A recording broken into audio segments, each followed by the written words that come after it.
My name is Maureen O'Donnell. My father is John O'Donnell and my grandfather was Edward O'Donnell and my great-grandfather was Charles O'Donnell, who came, I understand, originally from the Arranmore Islands.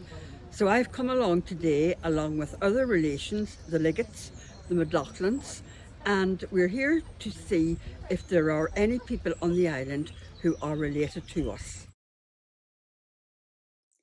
Before we heard from our genealogist, we were met at the island by Dennis O'Donnell, who brought us to some key sites to set the scene for our visit.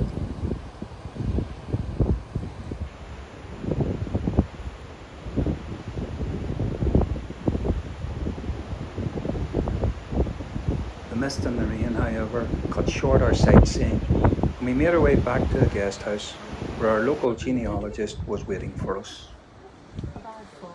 Our story began when some of the dispersed descendants of Charles O'Donnell decided to test their DNA with commercial genetic family history companies. That investment opened up access to thousands of relatives, some of them more distant than others. Charles O'Donnell and his wife Sarah Jane Quinn were born in between the 1820s and the 1830s and were married in Lifford in 1859. They had 8 children: Charles, Margaret, Ellen, Bernard, Edward, Neil, Sarah Jane, and George.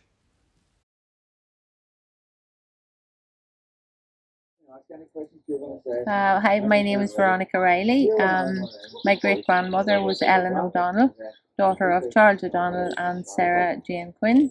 And I'm here on the lovely island of Arranmore to try and find out more about my O'Donnell ancestry. Of course, we have several reasons why we all came to this island today. First of all was to see if we have any living relatives that are here, because even though we're all here by chance because several people, Jared Began, Veronica and others had done DNA searches, and really it was like looking up in the sky at the stars. Whenever you go on GEDmatch, you go like, alright, so all these people are connected. Who the hell are they? So the reason why I got involved in all of this is that I've always been interested in family history, and probably because I was always told our granda was an orphan, but I always knew that he was born in a place called Durgany, which is in Tyrone, and his mother was called Maggie O'Donnell and his dad was called Robert Liggett, and that's all I knew. We were told that he was made an orphan when he was 2, and somehow he ended up in Belfast, and that's nobody really knew. So when my dad was still alive, we tried to find some of these things out.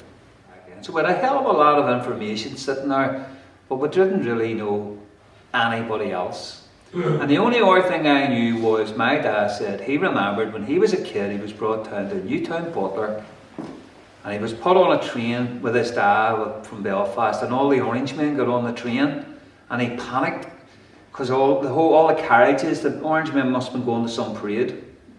But eventually they made their way to Newtown Butler, and he said he was left in a house facing a police barracks in Newtown Butler, and he remembers there was a woman there smoking a pipe. Right? And that's the way it was, and that was the story, and that was it. We didn't know anything until the DNA thing happened, and my dad done a test like that. We all, for Father's Day or Christmas, we went, Jesus, what are you going to buy your dad? Like, you know, it's always tobacco or a pipe or whatever. And the DNA had only started back then, and we got my dad a DNA test. And we sent that up onto the internet, and nobody really knew. And now what does that mean? And then as a thing went on, the DNA got cheaper and cheaper, and eventually loads of people, and then I found out, oh God, you should need to upload it to such and such. And what happened was I got an email from a guy called Jared Began, I'd never heard of before. I was gone. And I basically lost the email in the swamp of other emails. Email was only a new thing then too. And By the time I got around to find out who was George Began, he had passed away. However, when I got around to find out who George Began was, I found out that the closest relatives that we had in DNA was a guy called Joe McCoy, a woman called Veronica, who had all these different names on the internet, Kate Riley and all these. I was going like, what the hell? But they were really close relatives, so I reached out to them, and then I found out that we were all third cousins because we all shared the same great-grandfather, Charlie O'Donnell. And then the story started from there. And as we gathered more stories, we found out that some of our relatives had done some of this research, and the link came back to Aaron Moore, because the O'Donnells had originally come from Aaron Moore, so the story goes, and came into Ireland, were navvies really on the railroad, sitting at the railroad tracks, and eventually worked their way up with the Great Northern Railway, some that become station masters, and others who became Christian Brothers and founded schools in Australia, others who joined the British Army and who had illustrious careers in the British Army that probably because of the politics of Ireland, a lot of those stories were suppressed. But then we kind of way on revealed them all again for ourselves, and we're completely fascinated that Jesus, there's all these rich stories. But in the back of our heads, the Aaron Moore Island story, and could we be related to Red Hugh O'Donnell? You know, is the thing that drives you, because the O'Donnell is, you must be something to this guy. 100%, thank you.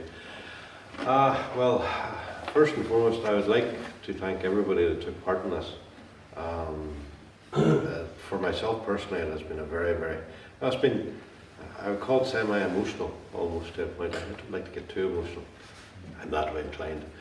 Though, as young as I can remember my mother and father telling me tales about Aaron Moore and the O'Donnell family. It was absolutely burned into my mind, and she always claimed that we were descended from the O'Donnell line, the chieftain line. They said not necessarily, maybe the same line that Red Hugh came from, but it's overbears.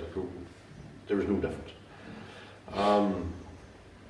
So that is where I got the majority of my enthusiasm for this. I wouldn't say the realistic academic research, but at the same time, I do know that my grandfather was Bernard O'Donnell, and I do know that my great-grandfather was Charlie O'Donnell, and I know that either the person, Charlie, or the person before him either came from or close to this island. And Aaron Moore was always brought up in conversations, and it was always a place that I was taken when I was very young. I can remember strolling along the gravestones as a young boy on Aaron Moore Island, and being told wonderful mystical tales by older gentlemen whose names I sadly cannot remember anymore. But one of the things that I do well, I believe I do well, is poetry. And with the search for Red Hugh in Spain and Valladolid, I wrote a poem during the COVID for a time. It was called The Lament of Valladolid. And anyway, here it goes. Beaming through the oculus, rays of heavenly sun catch the warm marble floor, where once holy men gathered in Franciscan brown here in Valladolid. They too are long gone from time's feeble grasp. Laying quietly in that place, a Prince of Tyrconnell sleeps. In God's eternal rest, Ireland's hope were greatest and her best. For on a gentle autumn's day, the wind lively and blowing shook those rustic-coloured leaves across that marble floor that covered the stones that lie atop of Ireland's heroes' bones. The abbey long gone disappeared from earth's surface and memory's face, and left only a legend in Irish hearts for those who tried to visit that sacred place. Red Hugh, you left your native soil, and not for the want of woe, to ask the Spanish help, so that you could marshal an army against the Saxon foe. But cut short were your days through either poison or your health, for your passion and your faith were your greatest noble wealth. For centuries you lay undisturbed in this sacred place, the chapel of the wonders, where the wonder of time has laid waste, but not his wondrous name, the Drua Donal.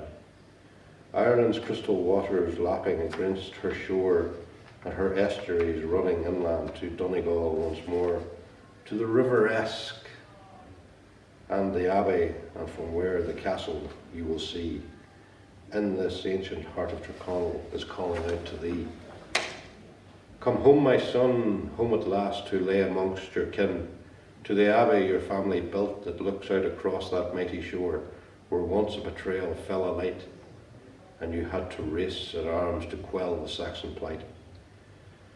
You will find it peaceful now, with the North Atlantic's fresh wind blowing through the ruins, and the granite rocks warm to touch. You will have your wish to rest in peace, and to your people return, unbroken, humble, and in God's grace, lying upon your shield and in your proper place. Bealach Nagas Nicola.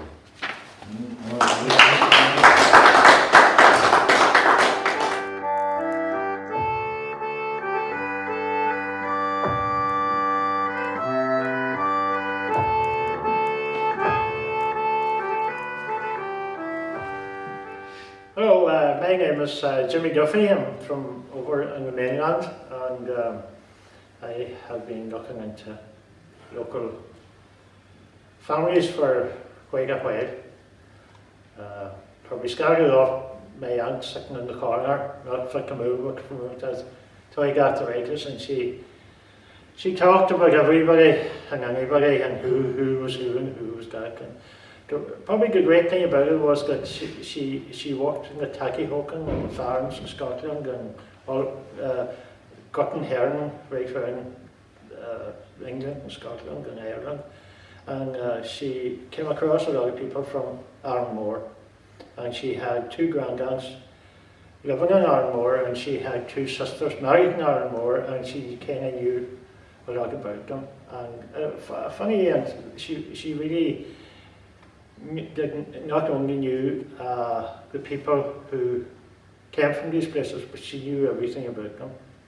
Good, Miss Marple, I suppose.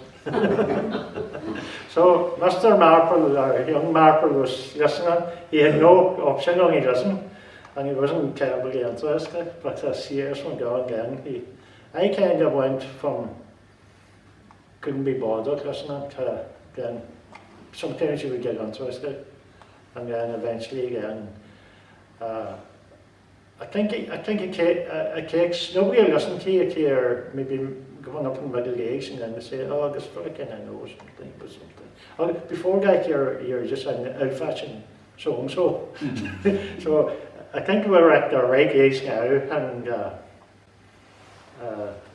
I'll tell you this. Story about the background of the O'Donnells that we know of that came to this area. And I suppose the first O'Donnell that we kind of would have known about in history is when they started writing history, when writing started first, and when people were jotting it down in albums. And that came from the Christianity. And in the 4th century, 5th century, you had Neil of the Nine Hostages, who was involved with St. Patrick. And then his son, he had a son called Conn Golban. And he must have been knocking about up around Sligo, different places, because Ben Bulben was named after him. And then he was supposed to be the first man who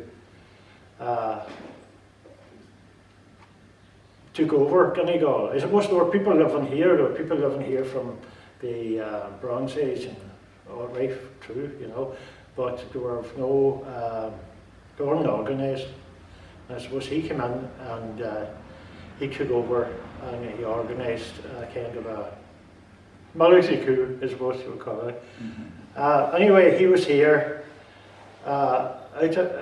That's today.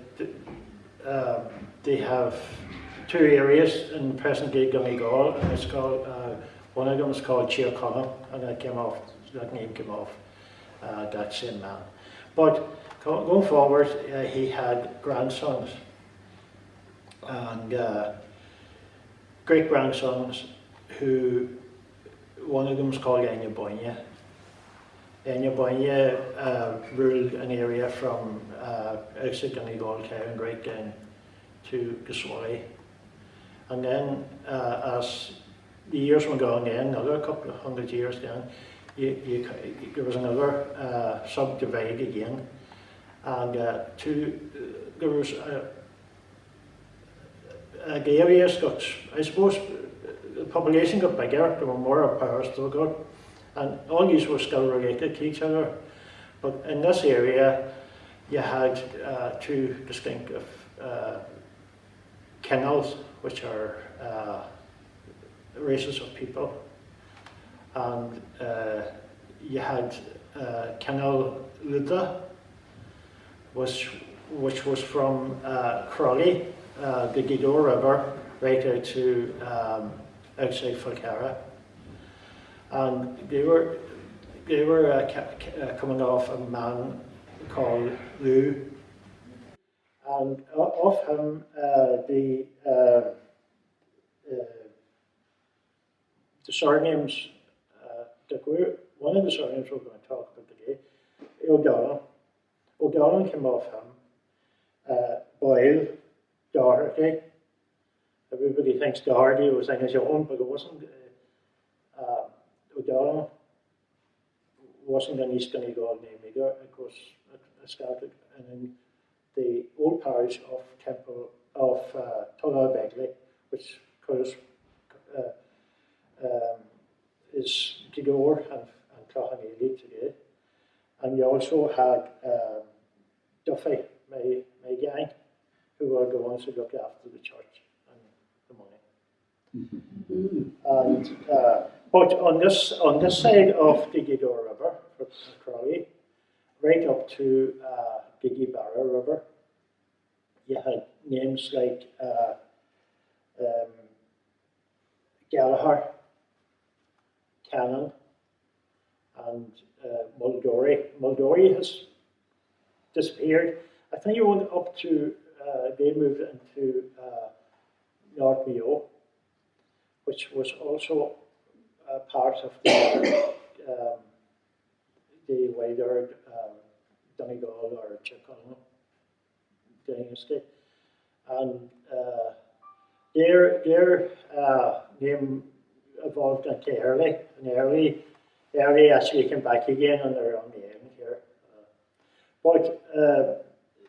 And then say, along with that, O'Cannon and Mulgary had 8 High Kings of Ulster, or of Ireland, sorry, 8 High Kings of Ireland. There was only 2 that got in the middle of them, and they were 2 that came off O'Dala, or of Dala, and Dala was one of them, and Dala is about maybe a great-great-grandson of Donald, and Donald was the man that's O'Donnell, the that would be my first man that took O'Donnell was the great-grandson of Donald, but the name, local terms, and especially in the Gaelic language, they would call it Clondala, yet, or the Dali. And even though there are a young man over here I know of in Armore, he was called Paddy John O'Dally. And that, it's not Daly, it's the old name for O'Donnell. So that's where they came from. The O'Donnells moved out to get more powerful. I suppose to push the Dohertys out. The Dohertys went up by Balfay, South Donegal, and then they went up to Nichon. And was hung about up there by the Boyles. Boyles were here, and then the Swingies came together classes, and then they moved the Boyles south. And only for the English came, the Boyles would be south, because the English got rid of the Swedish, Wales back then. And this, Alan Moore's covered in Wales, and as a boy was running this place. So, the Rosses, this area, we enter the first O'Gowan we know of that came to this area, got looked after this area, was a man called Donoghu Scatcha. Donoghu Scatcha was the son of Edu O'Donnell. Edu was married twice. Married to, I'm not very sure who he was married to first, and he had a number of sons.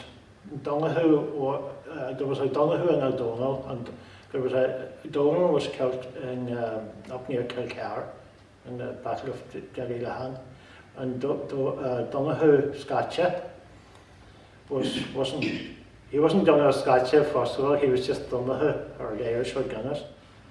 So he was of the first family. Then Edu's wife died, and he married one of the MacDonalds from the Ennis in Scotland.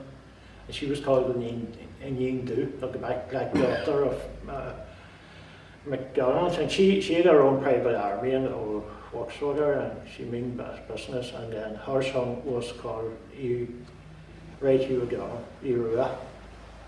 And she wanted Irua to become the chieftain. So Donoghu had to get the heave-ho.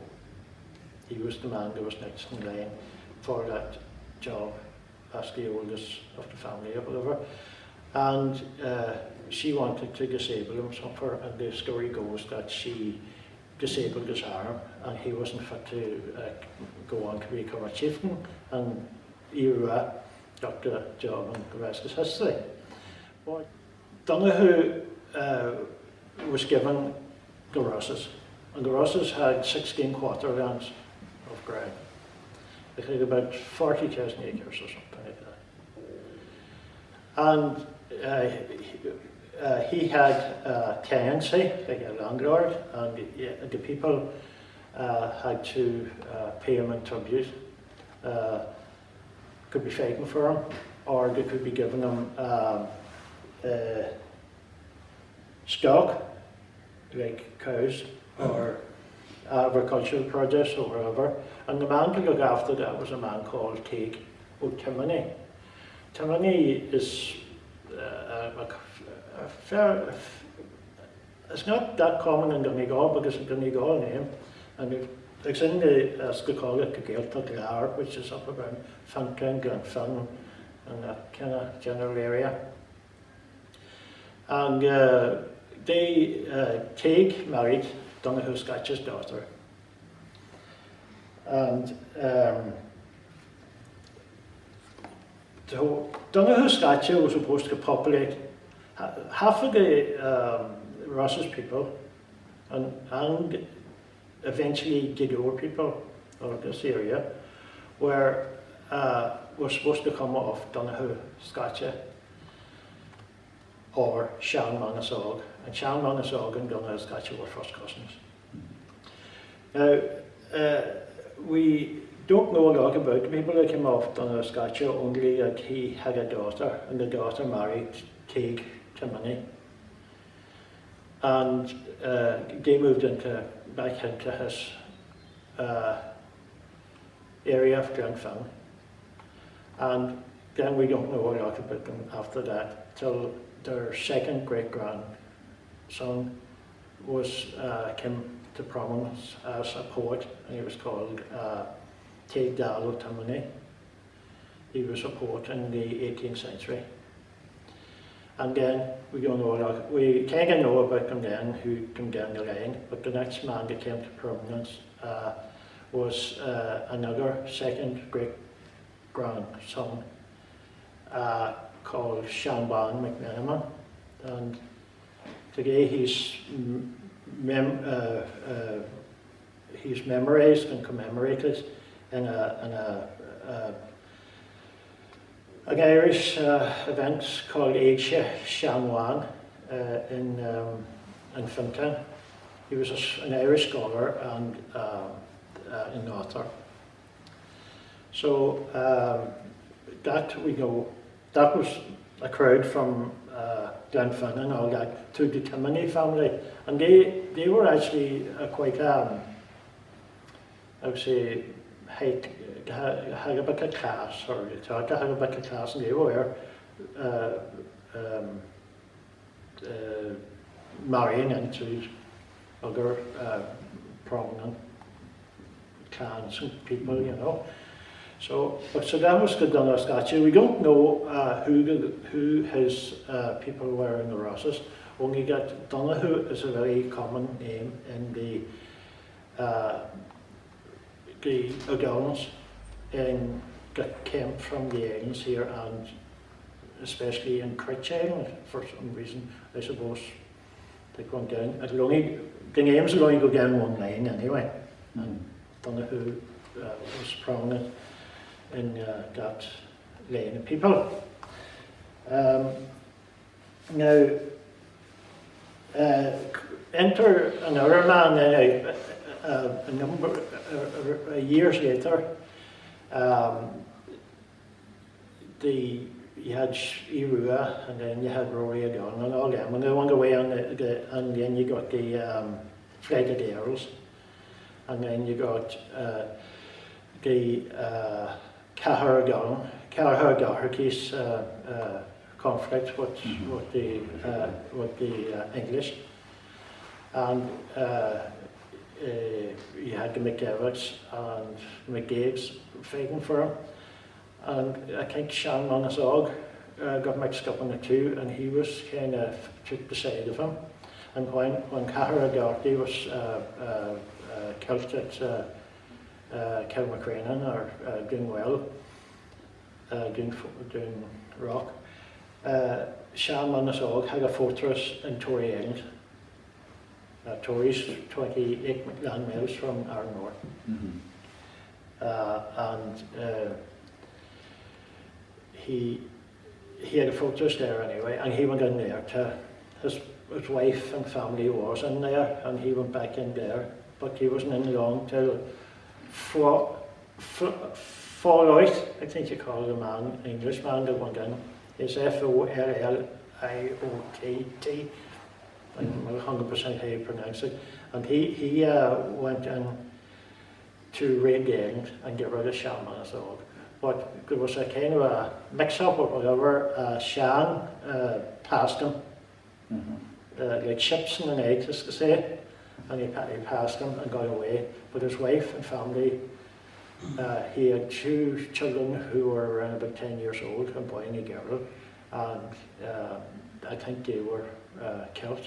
I'm not really sure what happened to the wife, but he had a head up, and he moved up here in Arranmore. And again, he kind of figured that he was about Arranmore, and they must have come out and looking for him.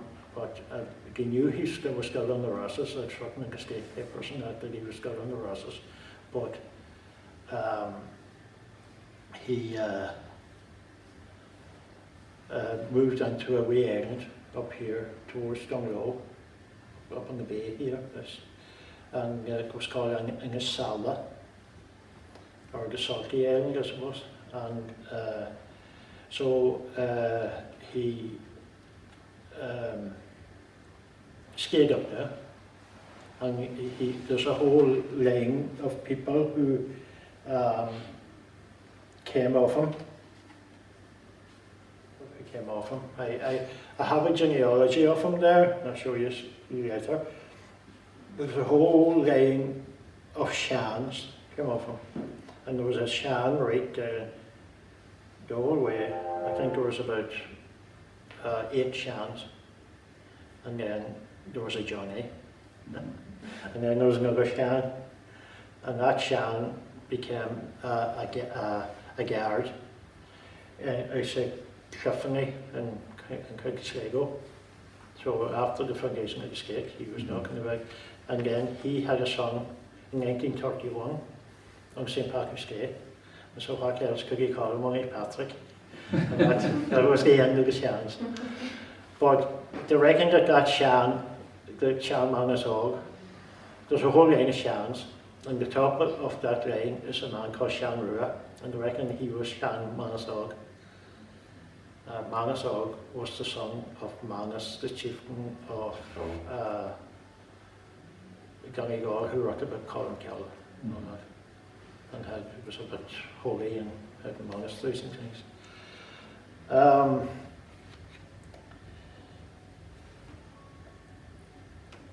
Now, going forward, Sean had he might have Sean Manasog. He might have had a son called Farigel, because there was a Farigel who held land in the 1630s in Sala, so he was probably one of the. He must have been a son. And then there was a Nearlog who had land in Crutch. So they might have been either the sons or the grandsons of Sean Manasog. Or Nearlog could have been off Donalscatcha. We don't know, but so they're coming really. The Sean Manasog and Donalscatcha are first cousins, and basically they're the ones that the Rosses clans are coming off. Now the Rosses.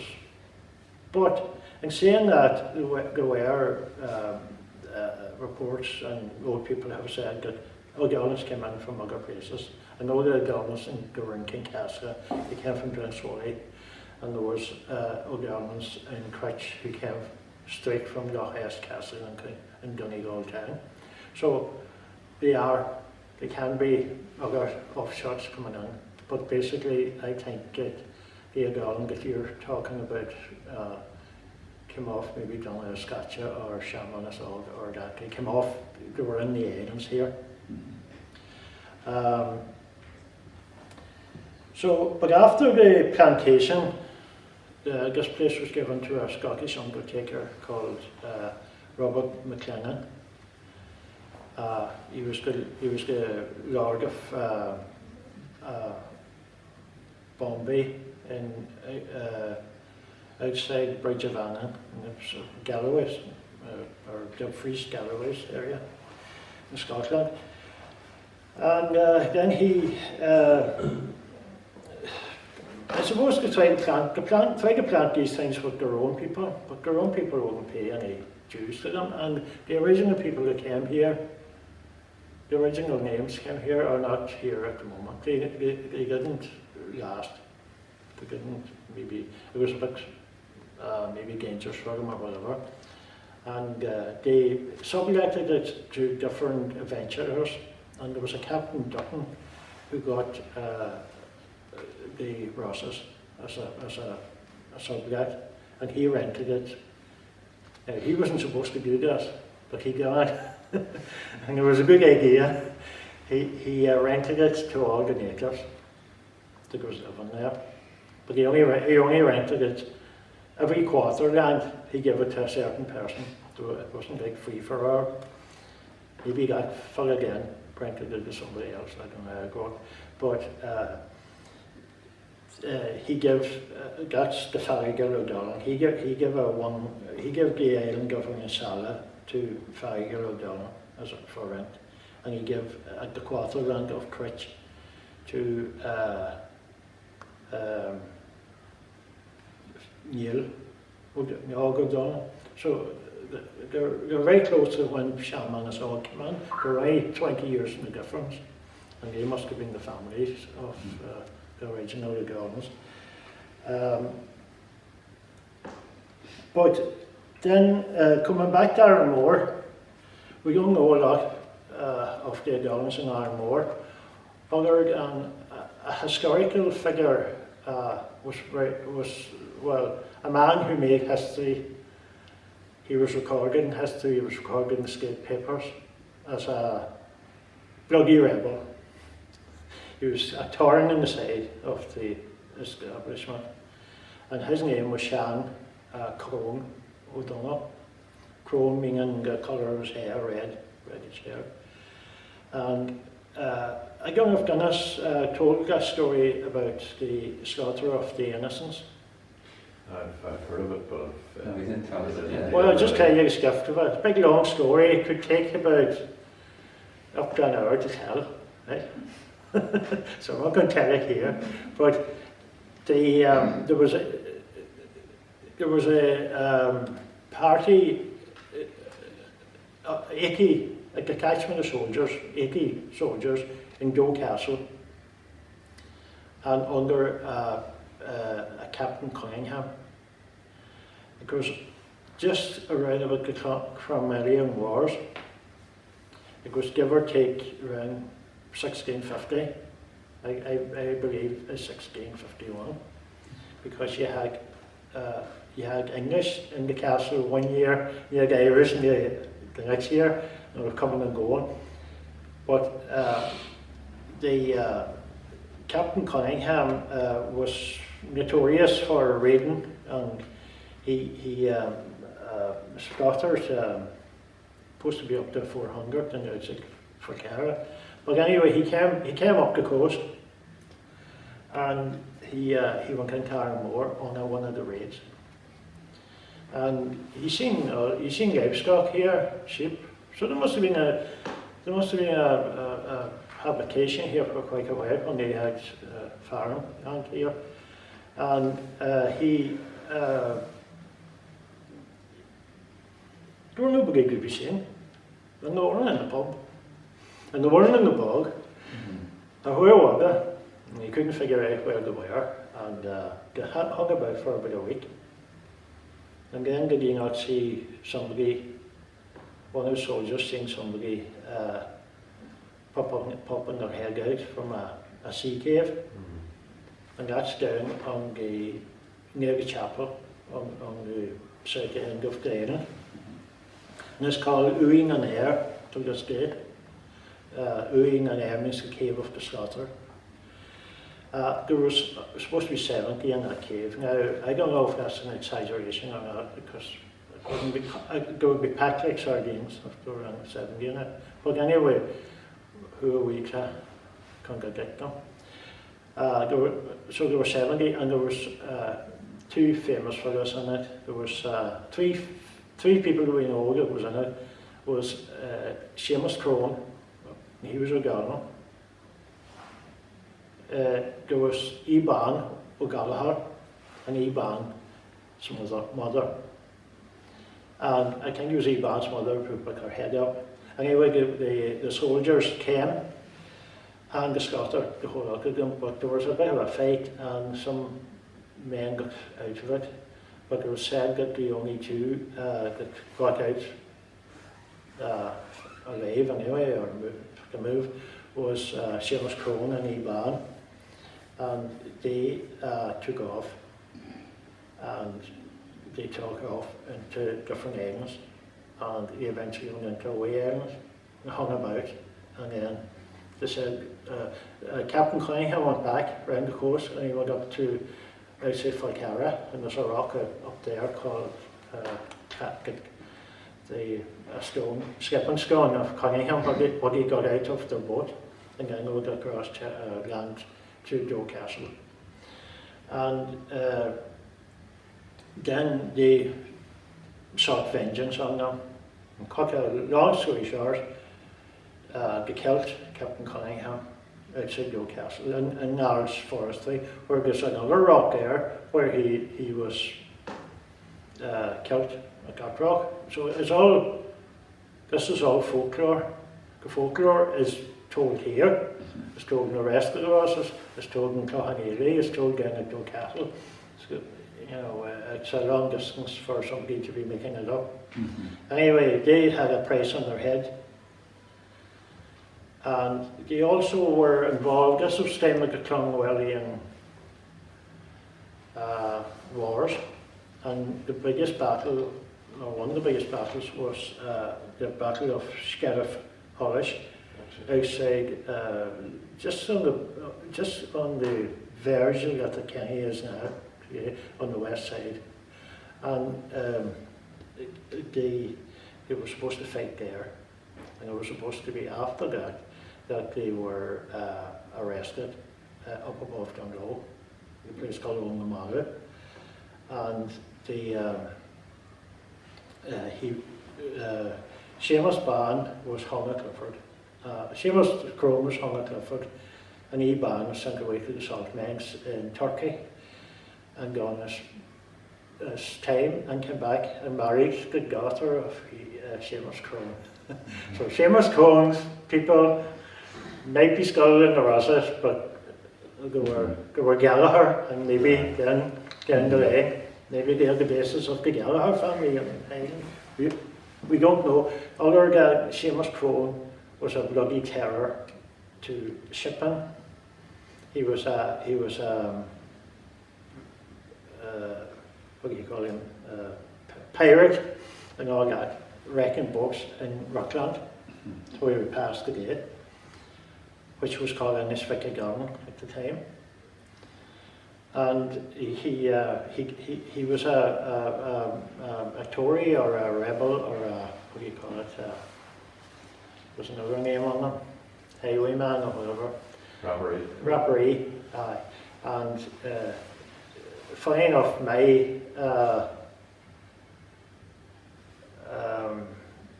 ancestor, who would be maybe 8 generations behind me, and he's called Owen Macaslapa. Owen Macaslapa O'Boyle, right? The Slapa was an Irish name for Rapparee. It meant a big man.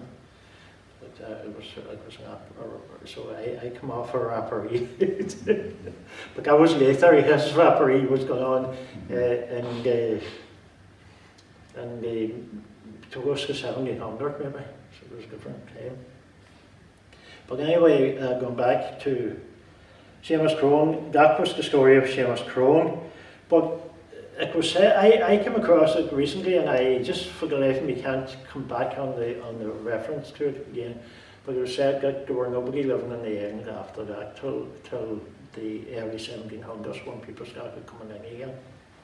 Now that doesn't say that them O'Garnons or people who was in the island were all killed to make a move safely on the other islands and then come back again. Who knows? But a lot of the people that came to Armore they come from the mainland. And the rest. So, I suppose out of this, and I want to thank Jimmy as well for doing a lot of some of the research, because out of this we have since found that there are good opportunities for us to gather a lot more evidence about our DNA ancestry to the O'Donnells on Arranmore, and from that going right back to the mad idea that we had at the beginning about Red Hugh O'Donnell. Could we even be anything to them? It turns out perhaps we could. So hold this thought that through science and DNA we might be able to unlock exactly what is it that's in our blood. So I'm quite excited about coming here. I'm glad I met Jimmy and heard his talk, and I'm glad I met all you guys. Right, it's Brenton Delay as Ardoin and Melferista, August Tommy Shaw, or Ellen Aaron Ward, Jer Connell, August Tagan, Gilta Sugumsa, Owen I Shaw, August Tamisha Gilta, or Charlie O'Donnell, be Pasta, or Sir Jean Sir Jean Quinn, August Asan Ellen Shaw Dawson. Agus just Hannick mentioned Shaw, agus Tommy le Gilta Sugumsa ó Tír Owen, agus Aicha Ella, Danny Suginya, agus Winmidge on Sulka Jaw, as an Torres Shaw, agus Baymidge are Eist or East, agus Anish, Tamidge are Malach Nawala, Aaron La Galanta Shaw, agus Tan Talon Shaw or Doi or Fad, Ian and Damoy, agus V and Rudder Fad, and Taximo. Agus Tasula gum go chuckle and chuck the rest and show. Agus Nis Moama Kahi or Nellen, Agus Bedger Telly Olish Ale or Clanaguna, Agus Natali and Amachakta Shoma. Mighty first time. The island of the O'Donnells. Midday, a sparkle of water gleaming in the mirror splendour, and reflections of a kept happening of the ages, its kin blown to the winds and its sacred memory that is kept by our families. Beautiful Aaron Moor, her natural sapphire, sits firmly in its natural sea-bound clasp, and as always, it is flawless. God bless you.